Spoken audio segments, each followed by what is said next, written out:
Grand merci à vous tous ceux qui nous suivez et bienvenue à ce nouveau numéro de votre analyse sur Congo Live Télévision. Comme vous le savez bien, c'est chaque jour on est là face à face avec vous pour discuter de la politique de ces grands pays, la République démocratique du Congo et parler des enjeux.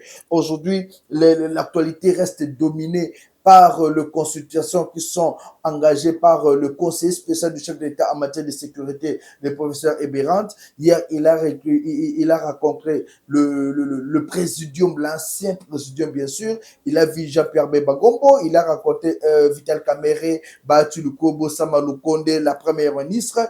Et aujourd'hui, va rencontrer Jean-Pierre Bemba Gombo ainsi que toute son équipe et les autres regroupements politiques pour parler de ce gouvernement dit d'union nationale.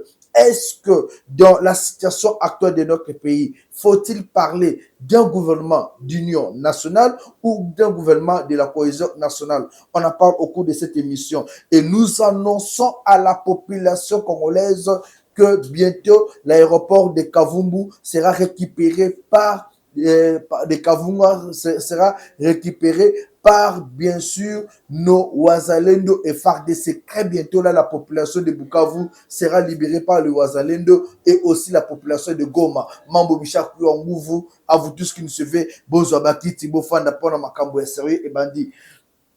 La situation sécuritaire à l'est de la République démocratique du Congo n'a pas commencé avec Félix Antoine Tshisekedi. Au cours de cette émission, nous allons vous proposer ces images que nous sommes allés fouiner très loin. Vous allez voir comment Joseph Kasavubu était en train de pleurer. Le vieux Kasavubu pleurait du fait que la partie est de la République démocratique du Congo était toujours victime de l'insécurité. Vous allez suivre cela au cours de cette émission.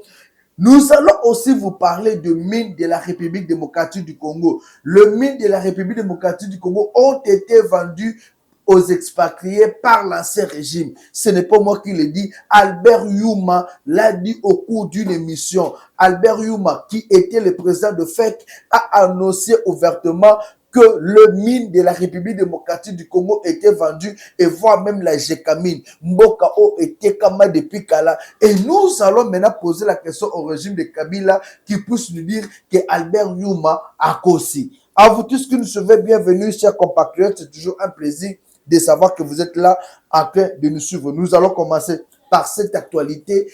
L'actualité, c'est que bientôt là, la ville de Bukavu sera libérée. L'aéroport de Kavumba est déjà encerclé par le militaire Ouazalendo. Le Ouazalendo arrive, bientôt ils vont récupérer l'aéroport, ils vont récupérer la ville pour que la population ait babon kozana kimia. Il y a quelques jours, vous avez suivi ensemble avec nous, cette population-là avait manifesté. Cette population-là est descendue dans la rue pour dire non à l'agression rwandaise, non aux violations des femmes, non aux violations de lois de la République. Et maintenant, c'est le Ouazalendo qui va entrer pour rétablir l'ordre constitutionnel, pour remettre l'État congolais devant ses responsabilités. Population à Bukavu avait déjà dit le M23, c'était le moment de quitter. Nanga a bu le sang de Congolais, Azasuna amateur. Nanga a bu le sang de Rwandais, voulais-je dire. Nanga a bu le sang de Rwandais, Azasuna amateur à Koyokate. Nous l'avons conseillé de quitter, de fuir à Kota Zamba. Akima, c'est un 23 là, puisque c'est un 23 là, leur jour, ces jours na bango komaki mukuse. Mais malheureusement, Nanga n'avait pas compris. Et le 1-23 a cherché aussi à faire de Bavou, Yakoluka Koboma ba Congolais. Aujourd'hui, les conséquences sont réelles. Vous allez vivre que d'ici là, nous allons célébrer la libération de la ville de Bukavu grâce au Ouazalendo. Les Ouazalendo sont déjà au niveau de l'aéroport. Ils vont entrer dans la ville sans processus. Et voilà pourquoi j'appelle les Ouazalendo à ne plus suivre les soi-disant sociétés civiles qui les empêchent d'occuper la ville de Bukavu. La société civile de Bukavu est complice de la souffrance de la population. La société civile du Nord Kivu est complice de la souffrance de la population. Et voilà pourquoi j'appelle le Ouazalendo à ne pas suivre cette société civile-là de se battre pour libérer la ville de Bukavu, comme c'est le cas aujourd'hui. Et déjà, dans quelques minutes, nous allons célébrer victoire, puisque la ville de Bukavu est libérée par le Ouazalendo, l'aéroport déjà récupéré, toujours Kota, et bientôt toujours Kota Nesco Goma. Après Bukavu, c'est Goma qu'on doit libérer. Nanga doit partir et nous allons maintenant rester entre nous, Congolais, discuter du développement de notre pays, que tous les Rwandais quittent d'abord le territoire national. C'est ça aussi la force. C'est ça aussi la guerre que ces gens-là ont voulu engager avec la République démocratique du Congo. Boluki guerre, tout qui est la guerre. Yate Boluki guerre, bisoto bandobanga, non. Boluki guerre, tout qui est la guerre. Et Dieu merci, je bénis déjà le Ouazalendo pour la libération de Bukavu. Et je bénis le Ouazalendo pour la libération de Goma et de Walikali. Puisque c'est Ouazalendo là, il ne faut pas mettre les bisous rwandais là, M23, le M23 ne soit pas plus fort que nous, les Congolais. Faux. Et ils ne peuvent pas jouer avec nous. Et voilà pourquoi j'appelle la population congolaise Yakokumisa pour soutenir Ouazalendo. Bukavu déjà récupéré par le Ouazalendo. Bukavu, l'aéroport est déjà récupéré par le Ouazalendo. Ils avancent et bientôt on va prendre Goma. Ouazalendo, oye, de partout vous êtes bête à Maboko pour la Ouazalendo et on célèbre déjà cette victoire-là. Ici à Kinshasa, on revient. Non, on reste là-bas à Bukavu. Je vais vous lire ce communiqué. La jeunesse de Bukavu s'élève. La jeunesse de Bukavu, ici en République démocratique du Congo, Télémi pour appeler les M23 Balongwa déjà territoire. La jeunesse de Bukavu, Balobi, M23 Bolongwa Bukavu. Alors, ceux qui Balongwa étaient, comme les Ouazaleux sont déjà là, les Ouazaleux vont récupérer la ville paisiblement. Et ces M23-là doivent être arrêtés et tués comme ils ont fait avec les Congolais.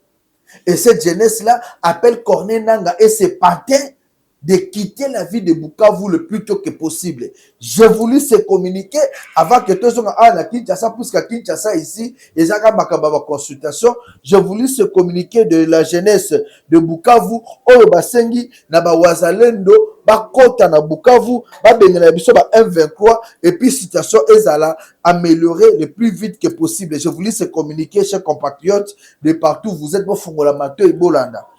Alors, on nous dit ceci. Demande de retrait, République démocratique du Congo, jeunesse de la ville de Bukavu, alors, province du Sud Kivu, concerne la demande de retrait du groupe rebelle AFC M23 dans la ville de Bukavu. À M. Corneille Nangaa, coordonnateur de l'AFC M23, à M. Bernard Bissimois, Bertrand Bissimois, président du M23, à M. Laurence Kanyuka, point vocal communication, à tout le cadre du mouvement de M23 à Bukavu, à tous les jeunes de la ville de Bukavu. Voilà notre message. Messieurs et dames, c'est avec la dernière énergie que la jeunesse de Bukavu condamne les atrocités perpétrées dans la ville de Bukavu que le groupe rebelle du M23 est en train de mener depuis son occupation par ces derniers. Depuis l'occupation de la ville par les rebelles qui se font passer pour des libérateurs, le vol, le viol, le crime sont devenus une vie quotidienne des habitants de Bukavu. Les jeunes sont enlevés sans cause et d'autres sont accusés injustement pour être tabassés à mort. La jeunesse de Bukavu vous a accueilli calmement en pensant que vous y alliez en pensant que vous allez faire mieux que le gouvernement de Kinshasa. Hélas, vous n'êtes que des criminels déguisés en agneaux qui tuent et massacrent des vies humaines. Sur ce, sur ce, la jeunesse de Bukavu vous accorde un délai de 72 heures à dater de ces jours pour quitter la ville de Bukavu afin d'éviter une guerre civile. Et si ce délai ne sera pas respecté, alors nous allons finir avec la guerre que vous avez imposée. Nous demandons à une mobilisation générale, nous demandons à une mobilisation générale des jeunes de la ville de Bukavu que celui qui a une machette ou une arme se prépare, car bientôt les choses sérieuses vont commencer. Ils vont nous tuer, mais pas tous. Ceux qui vont rester vont rebâtir la ville, car on a assez subi. Monsieur Corneille Nangaa, n'oubliez pas que la rue n'a pas de règles quand les choses exagèrent. Voilà. Et c'est cette population de Bukavu, la jeunesse de Bukavu, qui dénonce le cas de vol, de viol, de tueries, depuis que ces soi-disant libérateurs sont arrivés à Bukavu. Et ce communiqué est clair. Ils appellent, ils donnent qu'à 72 heures na Batuyananga, ces rebelles, de quitter Bukavu, sinon il y aura une guerre civile. Et ce qui m'a fait du bien, c'est le noter bien qui est en bas. Monsieur Corneille Nangaa, la rue n'entend pas, la rue n'a pas de règles, surtout quand les choses exagèrent. Donc Nangaa, il est grand temps pour toi de prendre tes gens, de quitter Bukavu et Goma. Sinon, ça sera la guerre civile. Et Nangaa, la question que je te pose, est-ce que tu seras en mesure de supporter la guerre civile? Est-ce que tu seras en mesure de supporter cette population-là qui va se prendre en charge?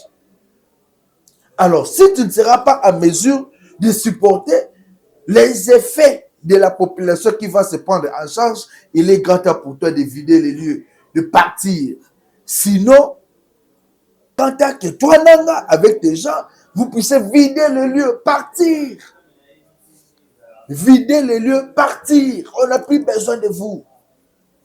Attends le dialogue chez toi au Rwanda, pas au Congo. Va attendre le dialogue chez toi au Rwanda. Ceux qui bakobenga yo babengi yo, ceux bakobenga yo te, tu restes chez toi. Les choses sérieuses commencent maintenant. Avec la libération de Bukavu par la jeunesse et le Wazalendo, on va foncer jusqu'à Goma, jusqu'à Sake, tina Bunagana. Puisque close est clos. Close est clos. Et les Congolais sont maintenant debout. Je vous ai dit au cours de cette émission, Banamaï, Bana Congo, Joseph Kasavubu, je peux dire le tout premier président de ce pays, a eu à déplorer la situation sécuritaire dans l'est du pays. Allez là, lors d'un entretien là-bas, la situation sécuritaire à l'est de la République démocratique du Congo demande l'implication de toute la population. Le peuple doit se prendre en charge pour libérer l'est de la République démocratique du Congo. À cette époque-là, je ne sais pas si j'étais dans des projets où j'étais déjà en vie. Joseph Kasavubu a dit ça.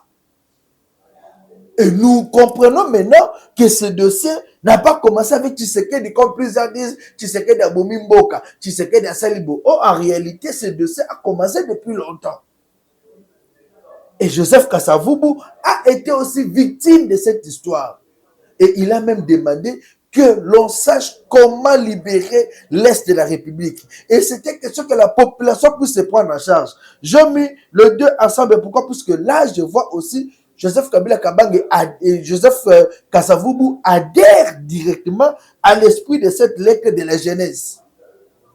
Comme Joseph Kasavubu, à l'époque, avait appelé le jeune, la population à se mobiliser, et je soutiens la mobilisation de la jeunesse de Bukavu pour libérer cette ville. Et j'appelle aussi la population de Goma de se lever pour libérer la ville de Goma. Chers compatriotes, quand le peuple est déterminé, il n'y a rien qui peut le bloquer. La détermination de la population est inébranlable, n'importe quelle circonstance. Et il est grand temps que ces peuples-là se lèvent pour libérer la partie Est. Les politiciens ont déjà échoué. C'est ça la réalité. Les politiciens ont échoué puisque pour les politiciens, il faut aboutir aux accords. Or, la population n'aura pas des accords. La population va défendre son territoire. Alors, il est grand temps que nous puissions défendre notre pays. Lèvons-nous comme un seul homme. Voilà, comme je disais, lèvons-nous comme un seul homme. Fini avec les histoires. Non, maintenant là, c'est le sacrifice suprême. On doit se lever pour défendre notre pays. On doit se lever pour défendre l'intégrité de ce grand pays, la République démocratique du Congo. Et voilà pourquoi j'appelle la jeunesse de Bukavu. Botelema, vous avez vu ce communiqué. Je parlais de Joseph Kasavubu, le tout premier président de ce pays, qui demandait à la jeunesse, à la population de cette époque-là de se lever pour défendre l'intégrité de ce grand pays, la République démocratique du Congo. Ensuite, Joseph Kasavubu, qui parlait, qui appelait la population à côté de la insécurité dans la partie Est. Et puis, on continue avec cette émission. Monsieur le Président, voici tout juste un an, les rebelles lançaient dans l'Est du Congo une offensive qui devait leur permettre d'occuper une partie du territoire national et d'y faire régner un climat d'insécurité et parfois même de terreur. Depuis, l'armée nationale congolaise paraît avoir bien repris la situation en main. Pourriez-vous nous faire le point sur l'état actuel de la rébellion? La rébellion au Congo est pratiquement enrayée. Il reste bien entendu quelques poches qui sont vouées soit à la fin ou à la reddition inconditionnelle. Se dire donc que l'armée nationale a la situation en main. Il est à noter également la résistance des Congolais qui, pour moi, c'est l'indice qu'ils attachent beaucoup d'importance à leur patrie et que dans leur conscience, ils ont combattu pour leur patrie. Et la composition de l'armée nationale congolaise avait donné, il y a quelques mois, certaines inquiétudes. Maintenant, son rendement paraît très supérieur. Vous pensez qu'elle a tous les atouts en main à l'heure actuelle pour vaincre les dernières poches rebelles? Certainement, parce que au début, nous avons dû prévenir ces dangers qui consistaient à la politisation de l'armée. Précisément, nous l'avons retirée de la vie politique. Et à partir de ce moment, l'armée nationale a fait de son mieux pour arriver au stade qu'il est arrivé maintenant. Pensez-vous avoir encore besoin des mercenaires pendant quelque temps? Nous avons fait des accords d'assistance technique, n'est-ce pas, avec des pays amis qui nous fourniront les instructeurs. Il s'agit toujours de cette question de réorganisation de notre armée qui actuellement atteint un niveau tel que vous voyez le résultat auquel il arrive. Cette affaire-là de mercenaires, il est évident que je devrais vous faire un petit aperçu général à quoi cela a rimé. C'est parce qu'au moment où nous avons repris le Katanga, tout ça c'était des questions litigieuses. Nous avons dû prendre le dossier à main pour régler cette situation définitivement, mais il se peut qu'à ce moment-là, la rébellion avançait, n'est-ce pas, à pas de géant, précisément parce que nous avons arrêté les opérations pour favoriser la réconciliation nationale. Entre-temps, nous n'avions pas encore signé des accords avec ce pays ami pour des cas semblables, qu'il s'agisse de guerre ou bien de la rébellion.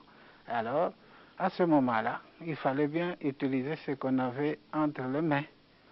Et maintenant que la rébellion est terminée, n'est-ce pas, nous envisageons d'autres solutions beaucoup plus conformes à des situations normales. Vous allez bientôt entreprendre, Monsieur le Président, un voyage de plusieurs jours à travers l'ensemble du pays. Quel est le but de ce voyage? Le but de ce voyage, comme vous avez pu le remarquer, c'est d'apporter le réconfort moral et matériel à ces populations qui ont bien mérité par leur résistance contre la rébellion.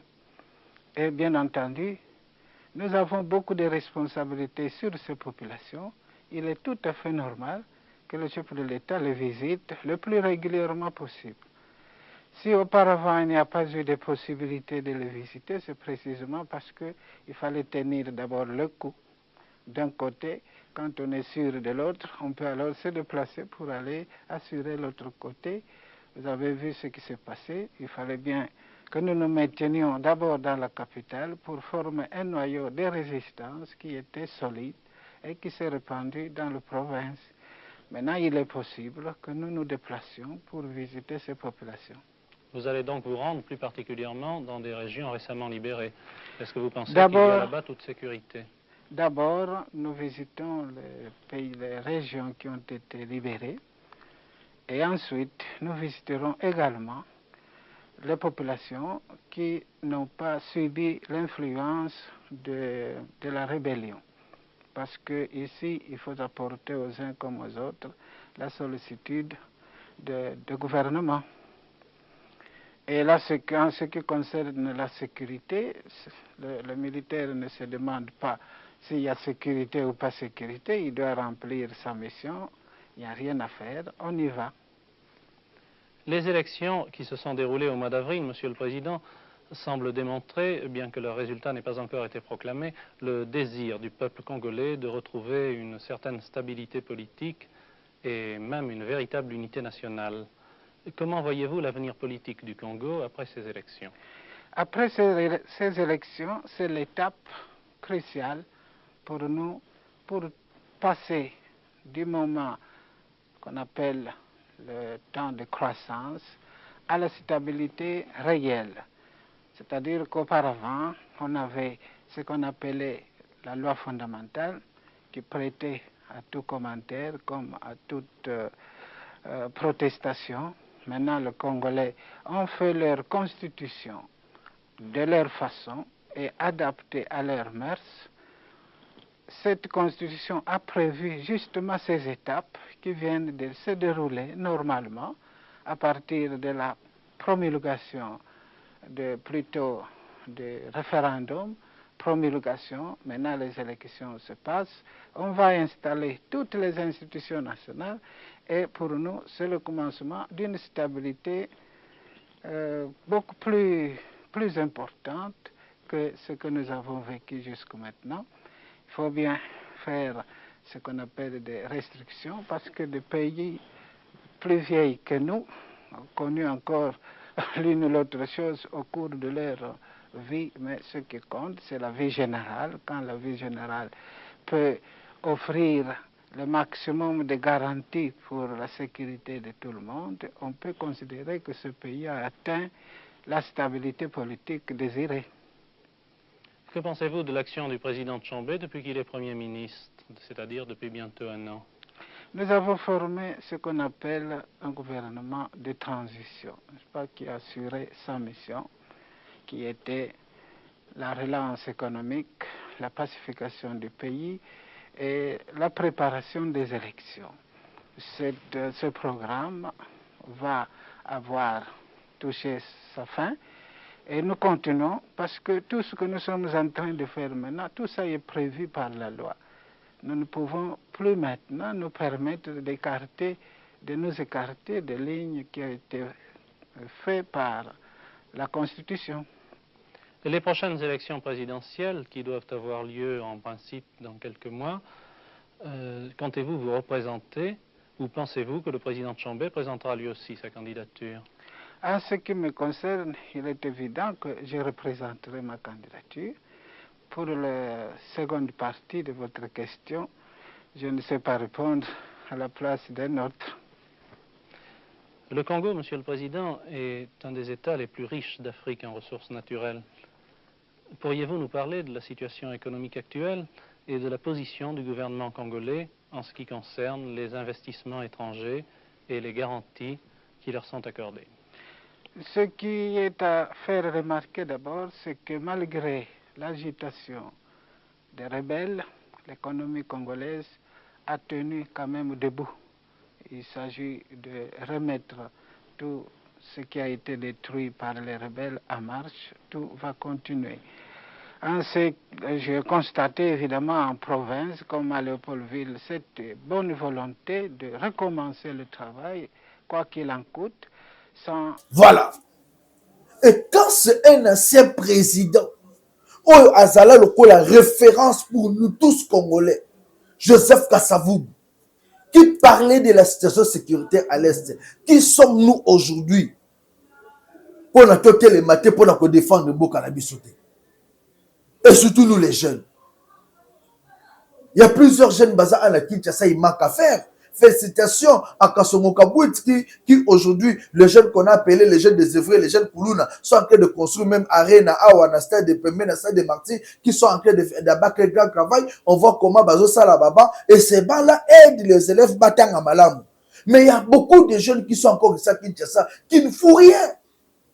Et c'est cette jeunesse-là qui doit se lever aujourd'hui, dire non aux Rwandais, oh, bah, ni pas occuper ma belle na biso. Puisqu'il y a des Rwandais aujourd'hui qui cherchent à occuper même là où, bah, M23, bah, côté qui, bah, botana, bah, maman, biso, bah, même les biso, bah, na, bah, oh, bah, zemi, bah, botana, ma belle na biso. Il y a des milieux dans la partie est là-bas, au Kabila, à côté ça, bah, de Konabango, bah, bomber les biso, bah, congolais et belé. Et c'est le moment maintenant de défendre. C'est le moment de défendre notre pays. On ne doit pas rêver. Il ne faut pas être bête, stupide.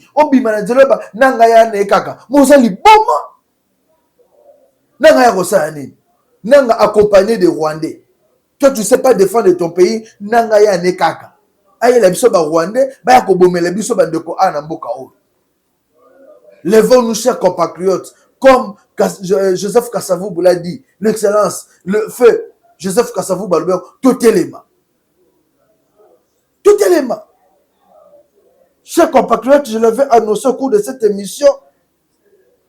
La kotana makama politique, il y a mini non chité nango. Tout continuer dans la politique. Alors je vous ai annoncé ici, les consultations ont débuté ici dans la ville province de Kinshasa. Tomoni mwana mboka Eberand au azali conseil spécial du chef de l'État en matière de sécurité abandaki ba consultation lobby avec les 11 personnalités qui constituaient d'abord le présidium. Ayambaki bango lobby ba solo laki. Mais ce qui fait réfléchir aujourd'hui la nation congolaise, quand on parle du gouvernement de l'Union nationale, banan il faut pas participer. Est-ce qu'on va faire appel à Corneille Nanga? Yepe Aya? Est-ce que le pouvoir légitime de Félix Tshisekedi n'est pas mis en cause avec cette histoire du gouvernement d'union nationale? Pourquoi ne pas parler du gouvernement de la cohésion nationale? Puisque là, on voit les conflits, les incompréhensions. Par exemple, Martin Fayulu qui s'est toujours déclaré président élu. Je ne sais pas s'il a été élu dans sa maison ou bien Wapi. On peut parler du gouvernement de la cohésion nationale. On fait appel à Martin Fayulu. Aya asololana opinion, asololana population, asololana mdekone Félix Tshisekedi. Comme ça, ils vont résoudre leurs conflits. On peut parler du cohésion nationale. Tobengi Moïse Katumbi qui ne veut pas de consultation. Pas solola. Mais parler d'union nationale, c'est comme si on va mettre en cause les pouvoirs de Félix Tshisekedi qui a été élu avec 73%. Et la population doit ouvrir l'œil et le bon. J'ai suivi, moi, Namboka, interview à Modeste Bahati, Tangu Abimi, après l'Isolo na Eberand, le professeur Eberand. Et après avoir suivi cette interview-là, chers compatriotes, j'ai commencé à réfléchir. J'ai compris que Bahati Lukwebo, Vital Kamerhe cache quelque chose dans ma consultation. D'abord, Bahati Lukwebo parle de l'union sacrée, le format actuel, avec un secrétaire permanent orgueilleux, qui n'a pas le respect des autres, qui cherche à devenir au-dessus de la mêlée, marcher sur le parti politique et leur personnalité, leurs autorités morales, et voire même commencer à prendre la place du chef de l'État sur certaines décisions. Et Bahati Lukwebo l'a dénoncé dans son interview. Et là, je sonne aussi la sonnette d'alarme. Monsieur le professeur Simbata ne fait pas l'unanimité. Et le chef de l'État doit faire beaucoup d'attention pendant cette période. Ce n'est pas au sein de sa famille politique, l'union sacrée, qu'on doit subir des débats, des discussions. Les gens doivent fédérer ensemble. Et j'ai compris une chose, que monsieur Mbata n'a pas l'esprit, et Yakosangi Sabatu, ce n'est pas un vrai leader en fait. Mbata n'est pas un vrai leader. Mbata ne sait pas amener les gens fédérés autour de Félix Tshisekedi. Mais Mbata est en train de vouloir créer des histoires derrière. Il ne faut pas créer désolation. Mbata est en train de combattre Augustin Kabouya et en même temps, il combat aussi le ministre des Finances, M. Fwamba. Mbata avait créé un réseau qui va combattre le pouvoir de Tshisekedi. Et c'est là en complicité avec quelques personnes qui sont à la présidence. Yango que soka na mitunaka. Fati, est-ce que yoka kabiso to alanda kabiso te? J'ai toujours dit, la présidence de la République, na autant que moi na moko azobina na fête loquette loko la fali. Un conseil du chef de l'État azobina na ce qui na fait na loquette loko la fali. Yoka loquette mingi. Et Moutabongo conseil ni na kopesa na mokonzi mboka. Au moment où le pays est en train de traverser une période compliquée, il faut ba conseil ba zota ko réfléchir, ya ko yoka ko proposer chef de l'État makamba bien, mais un conseil azobina comme si l'État azate na boko. Et ce sont ces gens-là de conseillers qui induisent les chefs d'État en erreur de mettre un monsieur comme Mbata comme conseiller permanent. Mbata a coupé sa mokonzamboka conseil nini. Puisque Mbata d'abord a outil UNC, a eu PPRD par accident, a eu UDPS par accident. Mbata a été chassé de l'UNC, a eu UDPS par accident. Et ce monsieur aujourd'hui commence, il y a comme Mata, au-delà de ce qu'on lui demande. Et voilà pourquoi le Vital Kamerhe, voire même Bahati Lukwebo, ils ont dit ça. Le secrétaire permanent ne joue pas bien son rôle. Le secrétaire permanent n'est pas le président de la République. Et il n'a pas de décision à prendre sans poser la question au chef de l'État. Et Mbata aujourd'hui commence à décider, Abimika Bwebou, et le homme de qui pour sa toilette, accueilli. Tu ne mets pas mon Konzamboka, est-ce que Nassa la beauté, Nassa la beauté? Il se prend au-dessus de la mêlée. Je pense que l'État, il faut, chef de l'État, à Gogo la Mbata, et Gogo Mukolo, pas Mbata Nafa la Nanassé. Ce Mbata fait le complot, mais par rapport au gouvernement. Heureusement, la signature dernière, il y a un président de la République qui est Moko. Il va voir qui met là-bas. Puisque maintenant, là, on n'a pas besoin de mettre les gens qui seront recommandés, mais en soi, ce sont des foutons. Cet état-là est révolu. Bahati Lukwebo en a parlé et Bahati Lukwebo dit l'AFC soutient le chef de l'État et n'importe quelle solution qui va mener à la paix, il faut, on peut apprêter les chemins là et il faut un gouvernement de combat et non d'union nationale. Il faut analyser, lire les politiciens entre les lignes. Les politiciens, on ne les lit pas autant qu'il il faut bien étudier les politiciens. On ne parle pas d'un gouvernement d'union nationale, mais un gouvernement de combat. C'est-à-dire, il y a une continuité de combat dans la partie Est. Nous devons d'abord faire un gouvernement provisoire pour combattre la partie Est et le reste, on verra. C'est ce que Bahati a dit. Et de l'autre côté, Vital Kamerhe dit ceci, nous allons faire un gouvernement pour la cohésion nationale. Nous avons besoin de la paix. Et le chef de l'État doit demander à tout le monde qu'on doit être unis, éviter des sorties médiatiques qui pourront frustrer les autres. Voilà. Et vous critiquez Kabila, vous critiquez ceci. Oui, on critique, c'est bien, on fait des analyses. Mais la finalité, on a besoin d'une cohésion. On a besoin du gouvernement, du cohésion nationale, pour la cohésion nationale et non de l'union nationale. Je pense que le professeur Eberand doit corriger cette thématique-là. La thématique doit être corrigée. Maintenant, il faut parler du gouvernement, de la cohésion nationale, pour éviter la confusion. Ensuite, Bahati Lukwebo, son intervention juste après son entretien avec Mwanamboka Eberand, et puis on se retrouve pour continuer avec cette émission.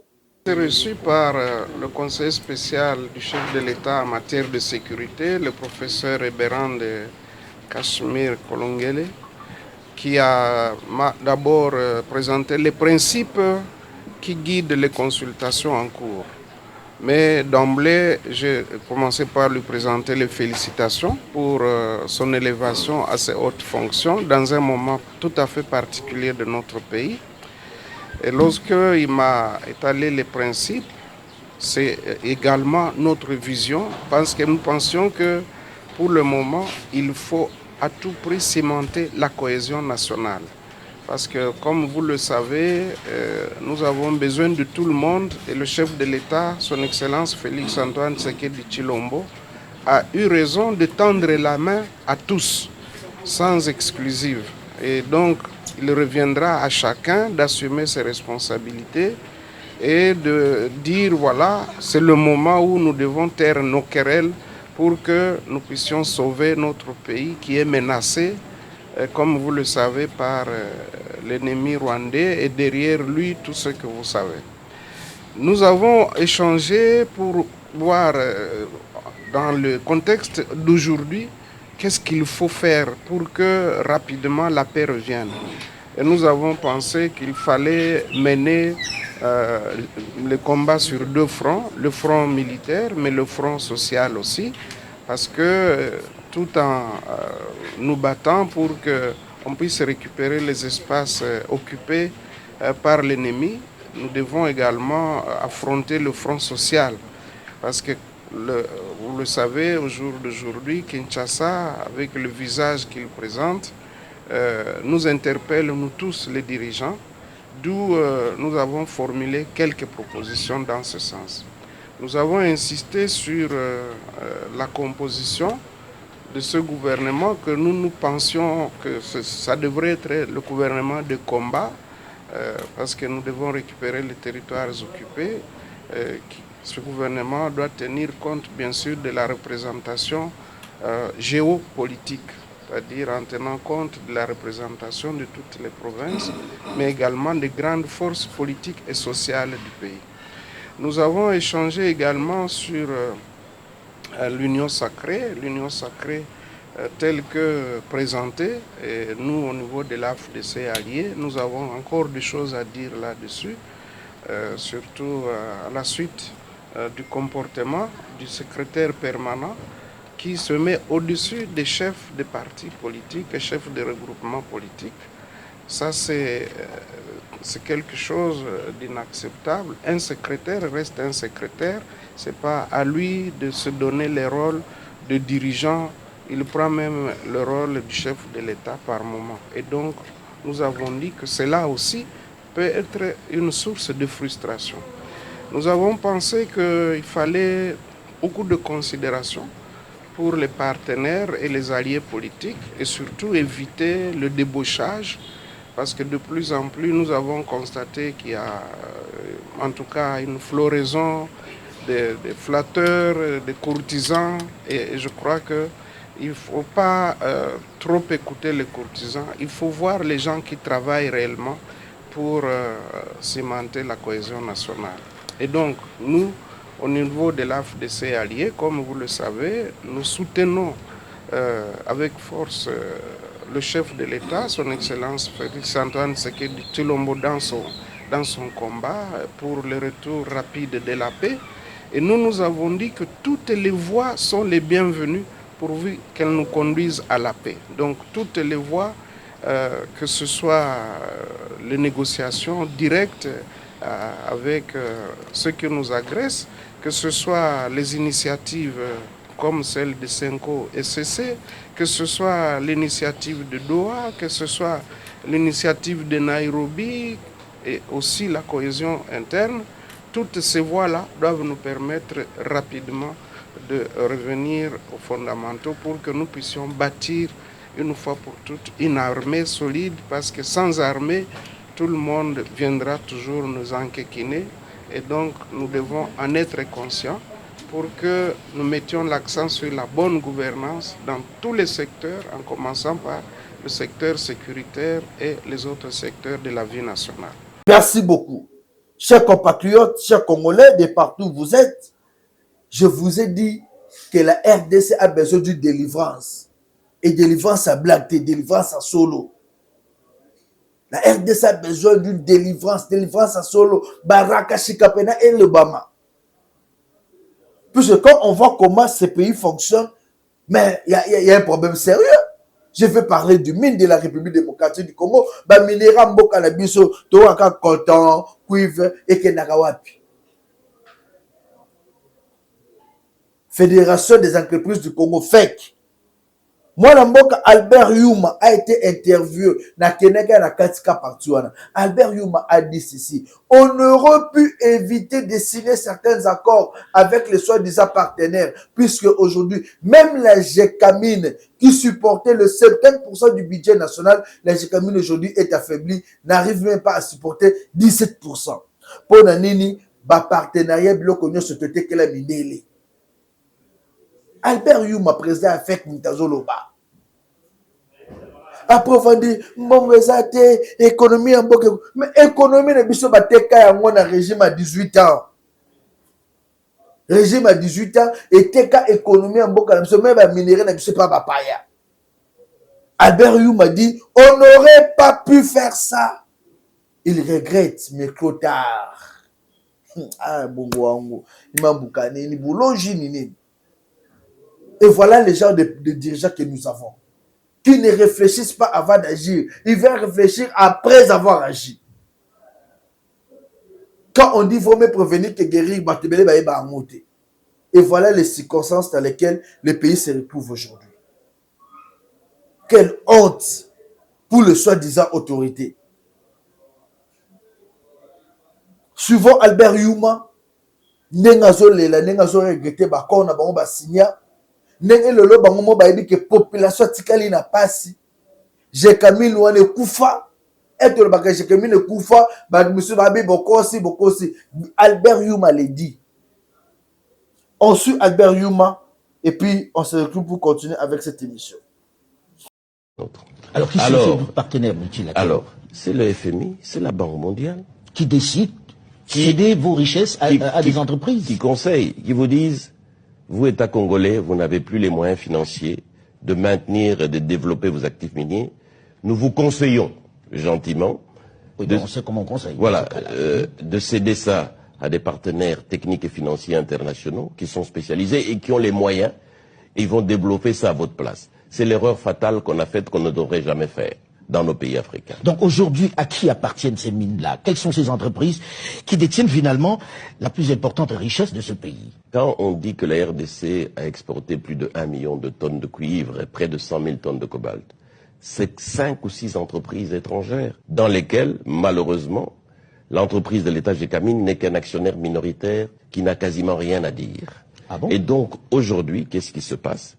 C'est que quand l'État était seul avec son entreprise GECAMINE, seul dans le secteur minier, produisait près de 500 000 tonnes par an, et la GECAMINE subvenait à près de 70% à tous les besoins budgétaires de l'État. Mais aujourd'hui, avec plus d'1 million de tonnes exportées, ces entreprises ne contribuent même pas à 17% aux revenus de l'État. Pendant 15 ans, 20 ans, alors que nous avions promis des dividendes pour la GECAMINE, des impôts pour l'État, pour nous reconstruire, rien n'est venu. Vous savez pourquoi?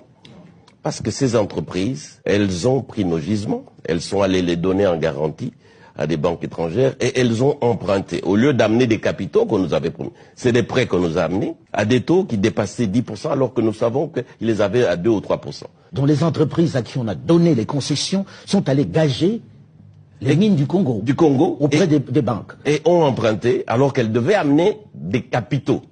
Elles ont amené plutôt des prêts. Des prêts à des taux d'intérêt. L'État ne peut rien contre ça. Qui sont ces entreprises? C'est TFM, c'est KCC, c'est Roachi, c'est Sicomine.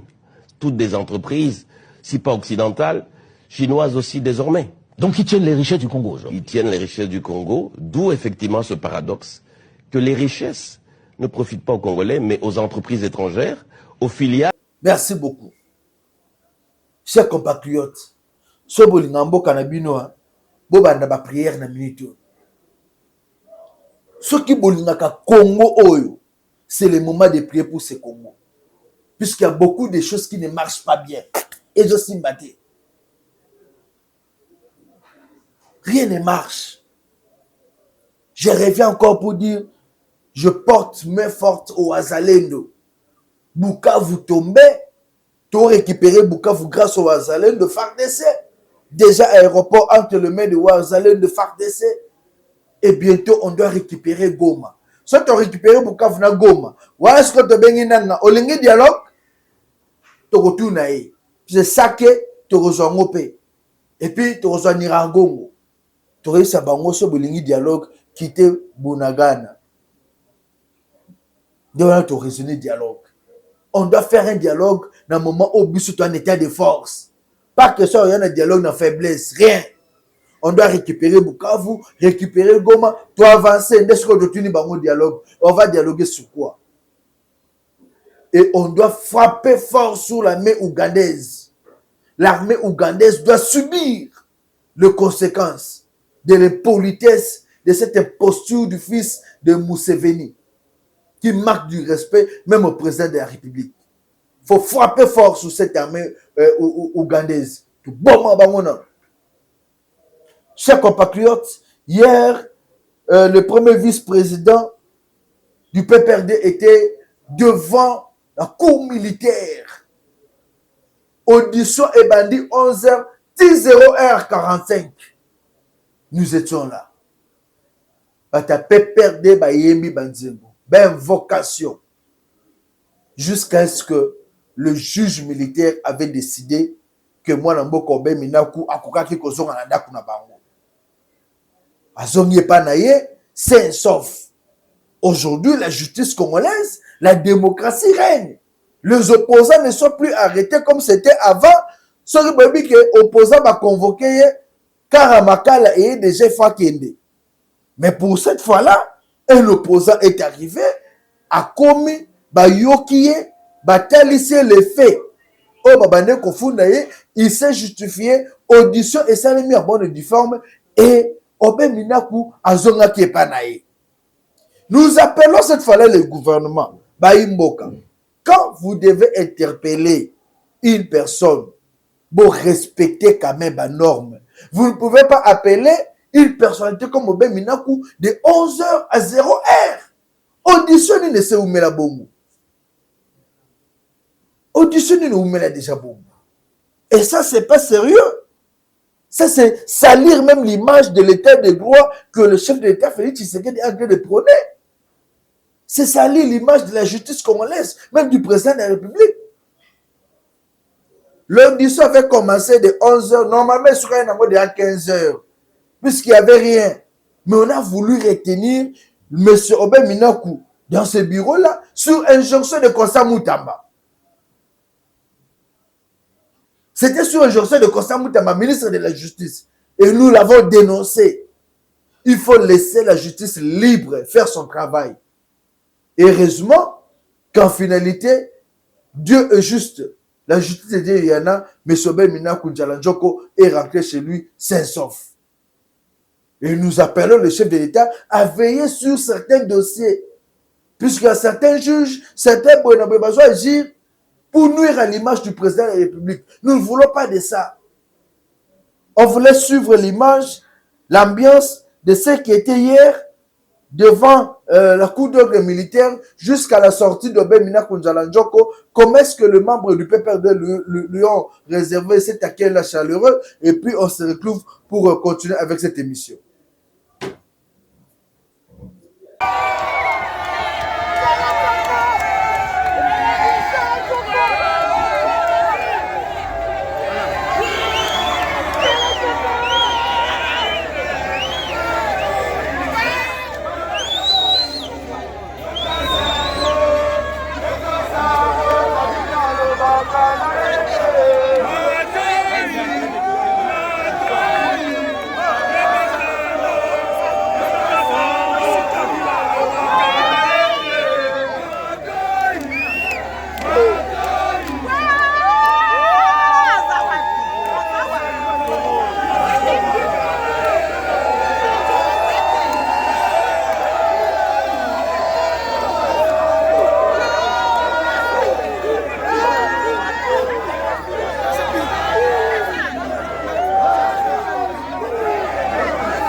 1 h du matin et nous sommes là.